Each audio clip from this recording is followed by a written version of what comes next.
First is that a technique na ganyan, ano po yan, lumang diskarte na po namin yan sa kami mga abogado. Yan yung tawag namin na the best defense is offense. No? So unahan mo ng file para to show to the people na galit ka, na hindi totoo yung ginagawa mo, etc. No?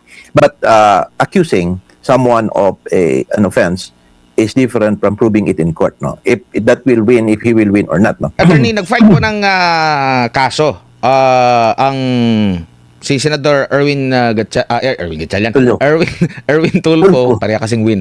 Erwin Tulfo laban dito sa ilang Marines. Nakasaad dito, meron tayong kopya ng kanyang affidavit. At ito ay yung factual background niya, minention niya dito yung last June 4 na pagdinig dyan po sa Senado. Meron ba silang immunity kung ano yung nagsasabi doon, yung mga resource person na kung meron silang mga attorney? Yes, I believe so. Because, as I said, first is that a technique na ganyan, ano po yan, lumang diskarte na po namin yan sa kami mga abogado. Yan yung tawag namin na the best defense is offense. No? So, unahan mo ng file para to show to the people na galit ka, na hindi totoo yung ginagawa mo, etc. No? But accusing someone of an offense is different from proving it in court. No? If that will win, if he will win or not. No? Second is that meron po silang parliamentary immunity noon. Because, take a look, Admar, ha? Sino ba ang last touch na may legality talaga, na may semblance of authority talaga? Ang camp ni Alan Peter Cayetano. Dahil ako line 13, noong dumating si Bato de la Rosa. Klaro tayo yan. There is no question, hindi yan tinatanong. Now, ngayon, kiniklaim nila na sila na ngayon ang bagong majority by declaring the quorum of 12 of 22. Diba? So, ibig sabihin, they are now asserting authority over this Senate. They are now the new Senate majority, and lahat ng mga committees, kanya na daw, kay Tulfo na, etc. Now, klaro po, he who asserts authority over a questionable manner or means on how he attained it should seek judicial confirmation. Hindi nga si Alan Peter Cayetano ang dapat magtanong through quo warranto. Because in the first place, last touch sila is, yung totoo, legit sila na authority. Sino yung nagkiklaim using the 22, di 22 quorum, 22 basis ng senators, sila po ang mag-assert yan. Kaya nga, if they will shortcut na naman by saying na file kami dahil walang parliamentary authority, questionable pa nga yung kanyang paggawa ng 22 pag-quorum ng 12. So, how could you, it might be considered, kung dumating po sa court, it might be considered as a prejudicial question that would suspend the criminal action. Kunyari, dumating sa Supreme Court ang issue na yan. Gagawin ng abogado ni Atty. Baligo dyan sa itinunod, Your Honor, we move to suspend the proceedings on the ground of prejudicial question. The determination of which before the Supreme Court right now is dependent on the outcome of this case, because if the Supreme Court says is valid po, invalid yung kanila, then therefore, covered a parliamentary immunity nitong Marines. Second, the element of good faith and performance in the public performance of their function. No? Kasi at that time, it would be clearly assumed that the camp of Alan Peter Cayetano acted in good faith and in the performance of their duties. Kasi nga, legitimate authority sila eh. Tapos sinisira ng isang grupo claiming new authority based on a flawed manner of getting it and in violation of the Constitution. So, between the two, sino ang paniwalaan mo? Ang public hati. Sino ang dapat umakyat sa Supreme Court para tanungin kung sino tama? Ito po nag-assert. Kasi sila po yung kumukuha ng power. They're the ones getting the power. That's my 2 cents worth of opinion.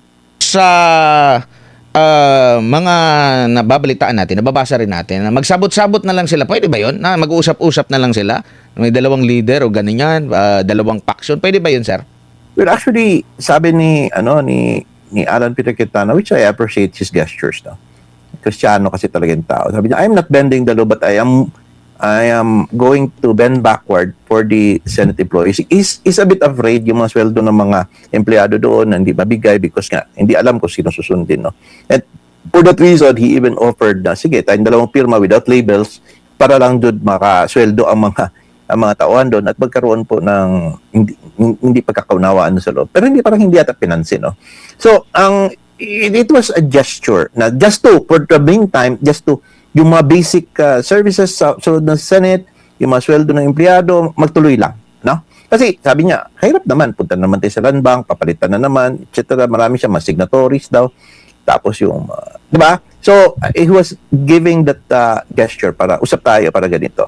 But nevertheless, I think with the issue as to who will be the Senate President, sabi niya, wala akong problema. Kumakuha ng 13 kanila yon. Pero ang isapan, yung nangyari, na pag-declare nyo na 20, na binaba ninyo into 22, meron bang basihan?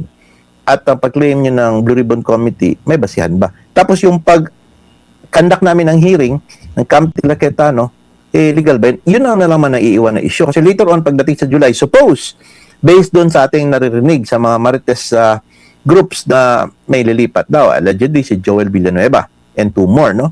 It doesn't matter anymore. Kaya as I said, nakuha na natin nila. Ang gusto nilang mangyari is yung ang nakapakinggan ang mga salita ng 18 ex-soldiers.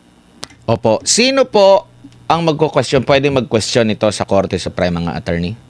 Ang akin, sir, is who asserts power or the person grabbing that power sa pamamaraan na questionable. Yun po ang dapat maghingi ng judicial confirmation, which is the camp of Gatchalian. Kasi questionable talaga ang kanilang pag-ano. You cannot rely on public opinions. You cannot rely from your allies. You cannot rely from the Malacanang affirmation na kayo na ang bago at yung sa lower house, because these are all your allies. No? They are all partial. You cannot rely on the IBP statement because it is a national organization that is partisan. It is just an opinion. It carries no bearing. No? You cannot rely on the allegedly statement of these former deans or lawyers and everything. Tsaka mas meron pang church group, no? Because these are all their opinions. The final arbiter is the Supreme Court. Sino po ang dapat pumanta at magtanong?